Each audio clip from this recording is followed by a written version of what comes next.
What is going on, guys? It's your boy Chris here. It's been a little bit, but I'm back.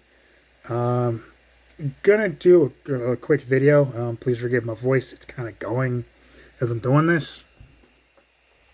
This video today, I'm gonna talk about my Orioles offseason wish list, as well as give my thoughts on Ric Flair signing with AEW. Let me start off with Ric Flair signing with AEW. All I'm going to say about it is this. They better not let this man wrestle. Because that's a terrible idea. Please don't do it. Like, that's all I'm going to say on that. Don't let him do it. It's a terrible move. It's asking for disaster to happen.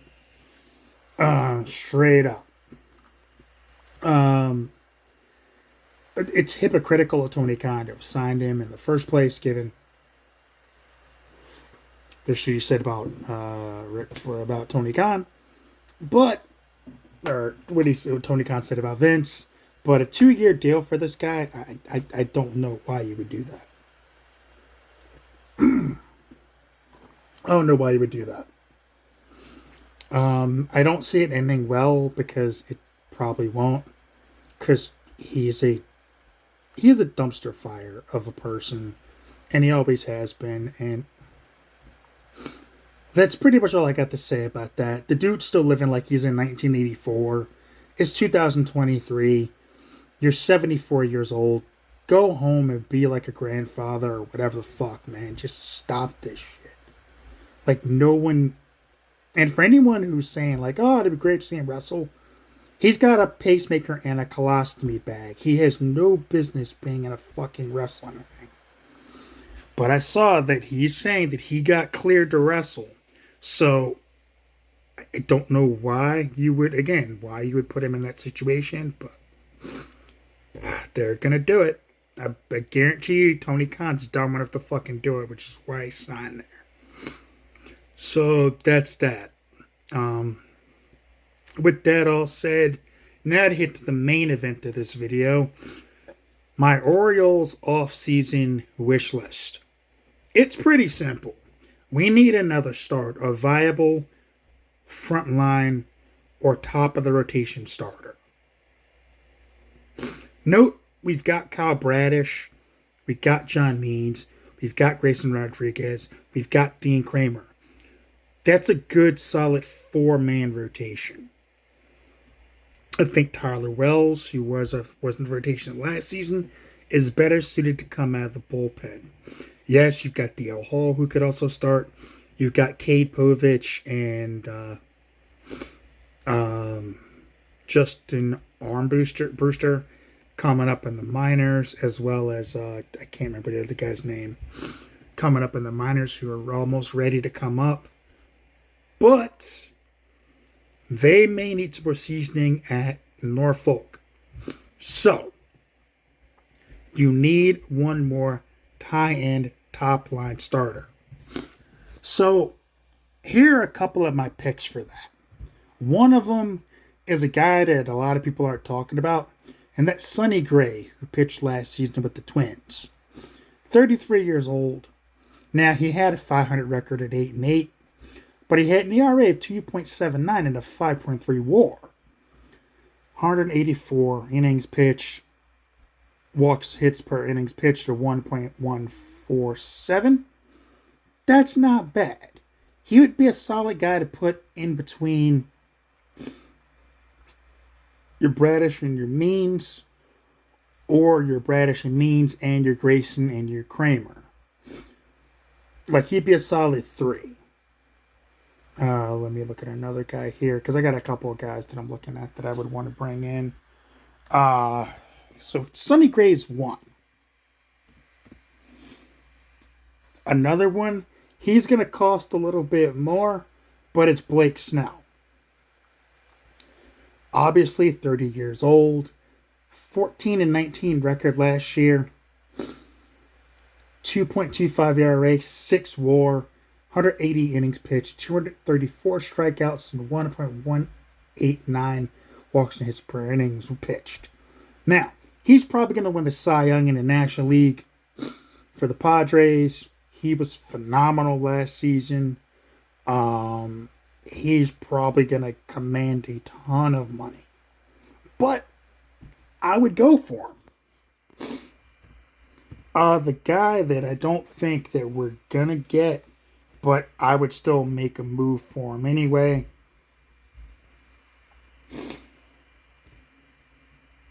is Nohu Bar.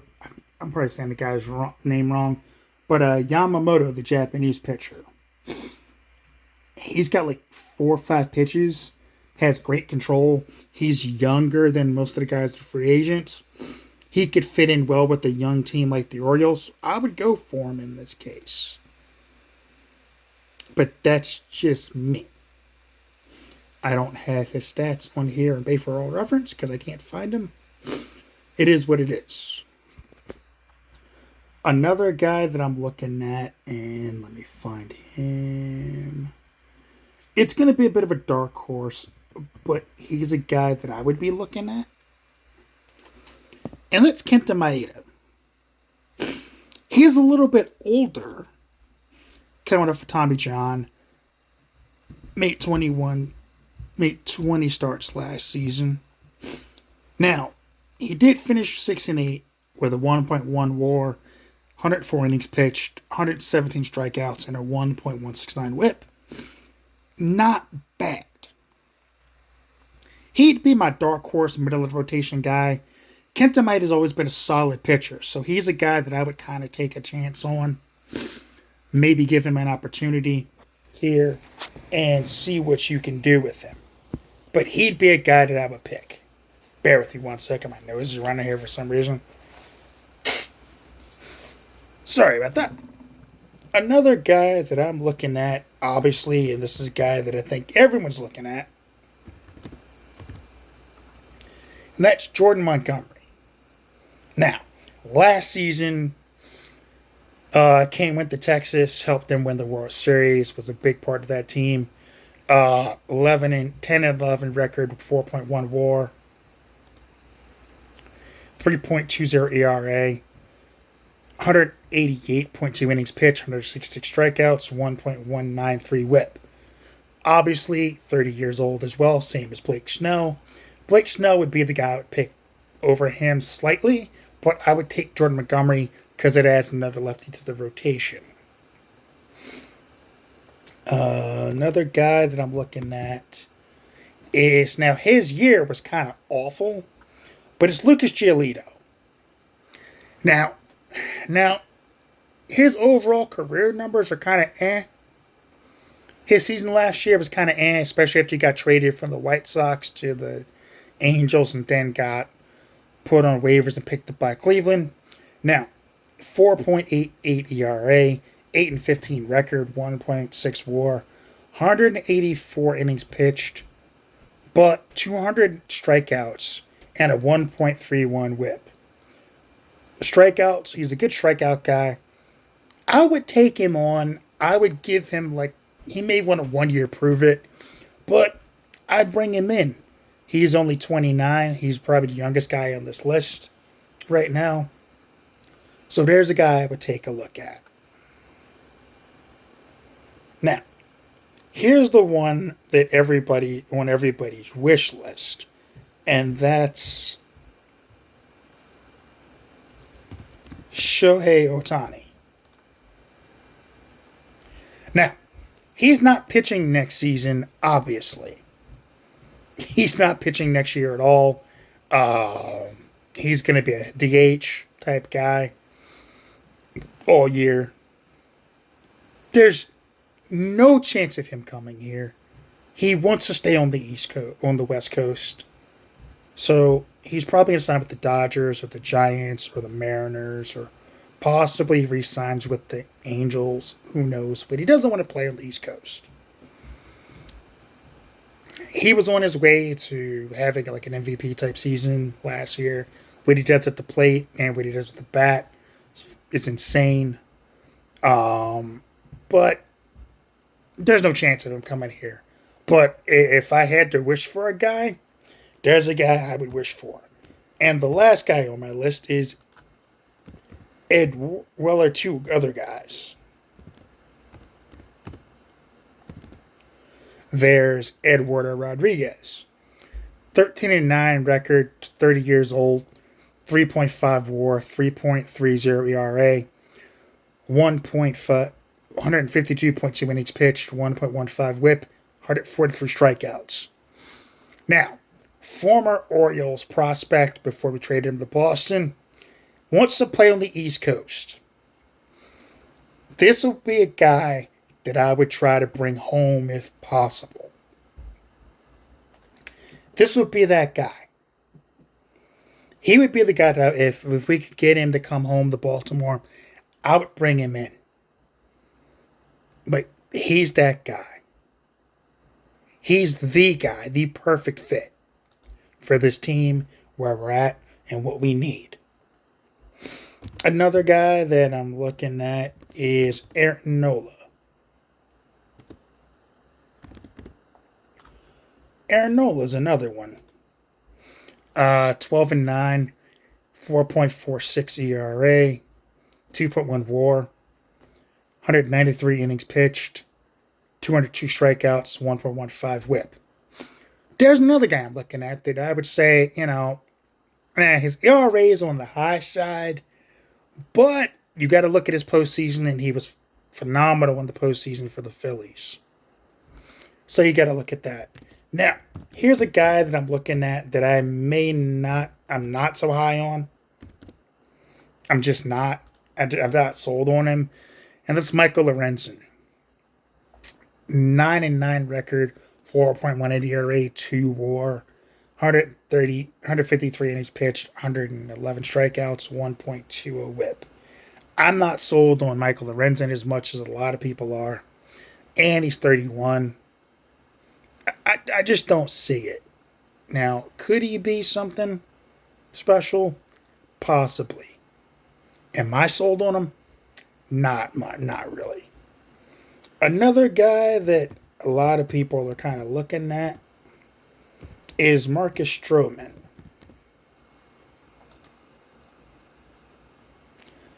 Uh, 32 years old, 10-9 record, 3.95 ERA, 1.6 WAR, 136.2 innings pitched, 119 strikeouts, 1.259 WHIP. Not terrible, but not great.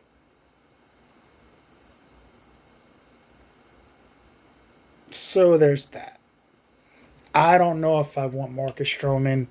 He can sometimes be a bit of a basket case too, so I don't know about that. But some people are sold on him. I'm not. Another guy that people are looking at, I don't think is a free agent, but a lot of people are saying we should deal for him, and that's Shane Bieber from the Indians. 28, 6-6 record, 1.8 WAR, 3.8 ERA, 128 innings pitched, 107 strikeouts, 1.334 WHIP. Now, he's a guy that we may have to trade for. Not against it. I like Shane Bieber. I think he's a good pitcher, but we have only one lefty in our rotation. Now, there is another guy that I was thinking about trading for.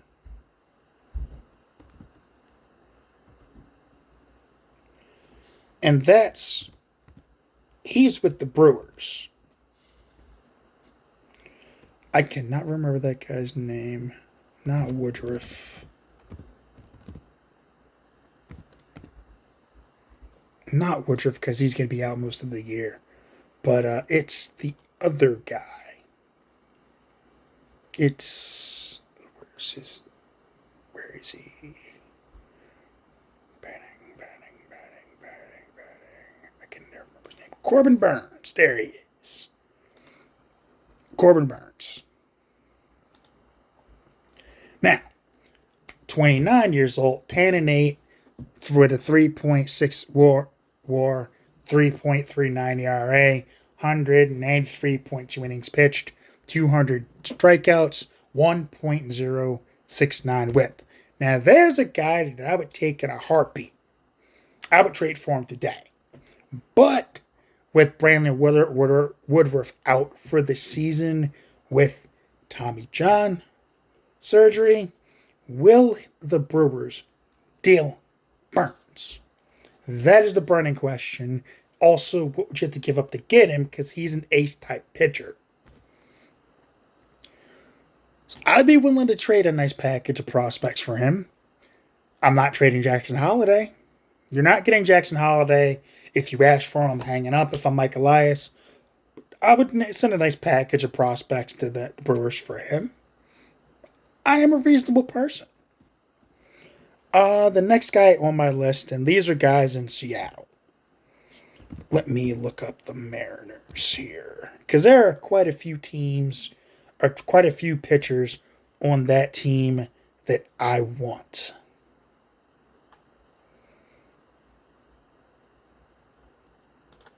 I want bad. And I make no bones about it. I would trade with the Mariners for some of their young pitching right now. Let's see who we got on the team this year.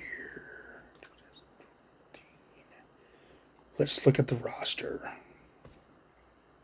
Now, we've got pitching. They had Chris Flexen, but he's not available anymore. Paul Subban not there anymore. Where is... Now, one of the guys I like is Mr. Logan Gilbert. 13-7, 3.73 ERA, 3.1 WAR, 190.2 innings pitched, 189 strikeouts, 1.075 WHIP. I want this guy. If we could get a package together to trade for him, I would do it. 26 years old, right in that wheelhouse for what we have with this young team. He would be perfect for this roster. Same goes for Bryce Miller. 8-7, 4.32 ERA, 25 years old, 1.2 WAR, 131 innings pitched, 119 strikeouts, 1.142 WHIP. Again, he's young, he's a prospect, but he's a guy that I would trade for today. Just to get younger. A young rotation piece, and then there's Emerson Hancock. Now, he finished with a 0-0 record, 0.2 WAR with a 4.50 ERA. Only started 3 games, pitched 12 innings, 6 strikeouts, 1.333 WHIP. Now, again, he only came up just recently. He's a guy that I would take in a heartbeat. Again, these are just a couple of the guys from the Mariners that I would want to kind of poach if I could get them. But that's my list of pitchers. Now, some people are saying, what about the bullpen? You're right. There is a guy that I would pick for my bullpen, and it's not who you think I'd pick.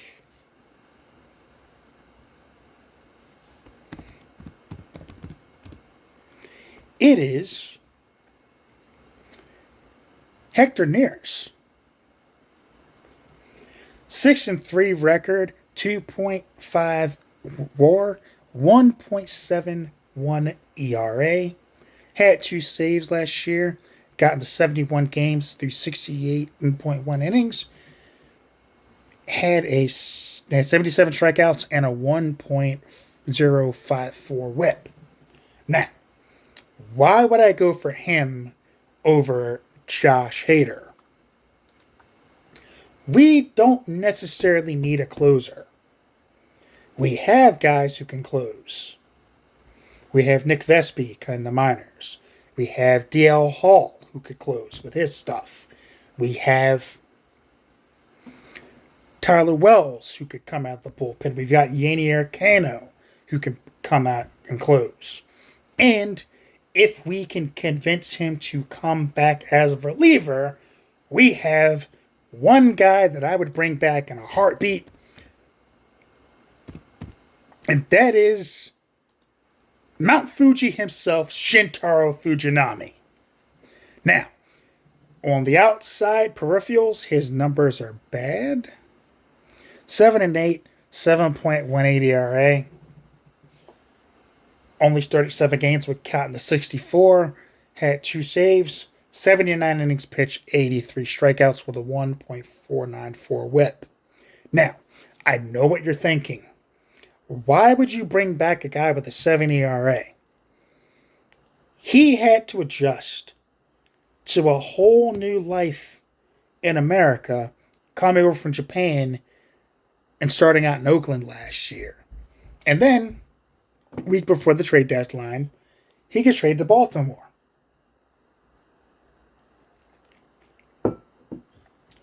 So he's got to adjust to a whole new culture and life on the other side of the country from where he was at.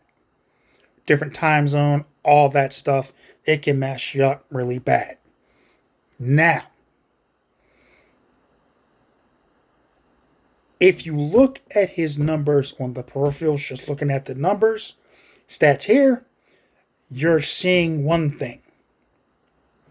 But as a guy who pitched, I saw something different. And I'm going to break that down for you right now. He has a fastball in the triple digits.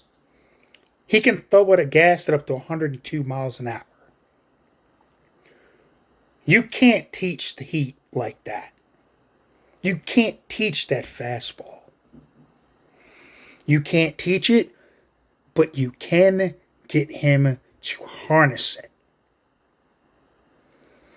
And this guy was a consummate teammate. He was loved by his teammates. Everybody supported him. They rallied around him. Everybody was happy when he succeeded. They were around him when he struggled. The bullpen guys rallied around him. A full offseason with our pitching coaching, under Chris Holt, who's running the pitching in the organization, would do nothing but good for him. It could be a mechanical thing where they need to adjust some things. And if he's willing to come back and be a reliever, then he could be something special. And I would bring him back in a heartbeat. And I know what you're thinking, and you're still thinking it. But what about Josh Hader? My response to Josh Hader is, what about Josh Hader? Yes, he's a former Orioles prospect. Yes, if you're going to bring back Erod, bring him home too. That's all cool. That's all great. The reason I don't want Josh Hader is very simple. There was a situation in San Diego where he didn't take the ball when he was asked to. As a pitcher, as a guy who used to pitch, whenever I was asked to take the ball, I took the ball. I didn't say, I'm not doing 4 outs. I'd say, give me the ball, let's go. For a team that's trying to win, for a team that has a cohesive clubhouse, a guy who only cares about his numbers and cares about himself, strictly, may not be the right fit for this ball club. And as much as I would love to have a lights-out closer like Hader, the guy on the mound, the guy that wouldn't take the mound is not a guy that I want on my team. So I wouldn't take him. I wouldn't. But to be fair, I'll pull up his numbers. Because you have to. You gotta be fair. You gotta give his numbers. 2-3 record, 2.4 WAR, 1.28 ERA, 33 saves in 61 games pitched, 56.1 innings pitched, 85 strikeouts, and a 1.101 whip. Now, he's fantastic. Okay? If the Orioles did pick up Josh Hader, would I be mad about it? Hell no. But also, they extended a qualifying offer to him, so they're probably not going to sign him now because they like keeping the draft picks. So that takes care of that anyway. We're not going to sign a guy they extended a qualifying offer to. We're not going to give the draft picks. Girls make those draft picks matter.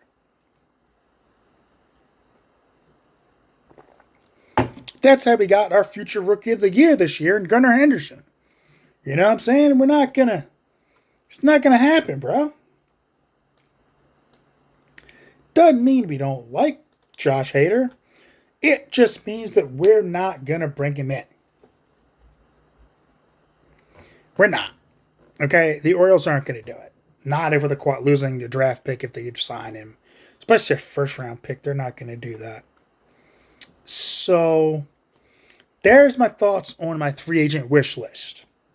I gave quite a few pitchers that I would love to get. Oh, wait, there's one more guy. I almost forgot this guy. I can't believe I forgot him. And that's Jordan Hicks. 3.29 ERA, 3.9 record, 0.8 WAR. 27 years old, so he's one of the younger guys on the option here. 65 games pitched, 12 saves, 65.2 innings pitched, 81 strikeouts, and a 1.355 whip. There's a guy that I would love to have because he throws straight heat too. And I believe he's a free agent. So yeah, I'd go after him. And if he's available, because we need a guy in our bullpen. Andrew Chafin, I know, was available because his option got declined. He's 33. He is a bit on the older side.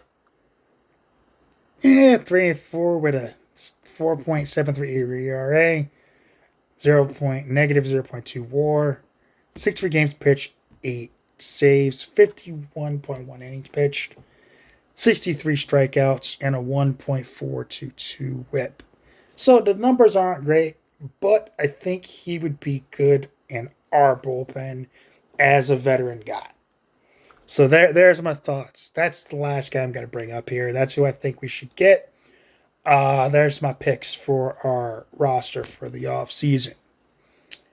There's my offseason wish list. So, in closing, as for Ric Flair, that was dumb as shit, AEW. Why would you fucking do that? And for the Orioles, for Christ's sake, sign a pitcher. Sign some arms. Get one of those starters and maybe a reliever or two, and I'll be good. That's all I've got for this video. Take care of yourselves. Take care of each other. Peace.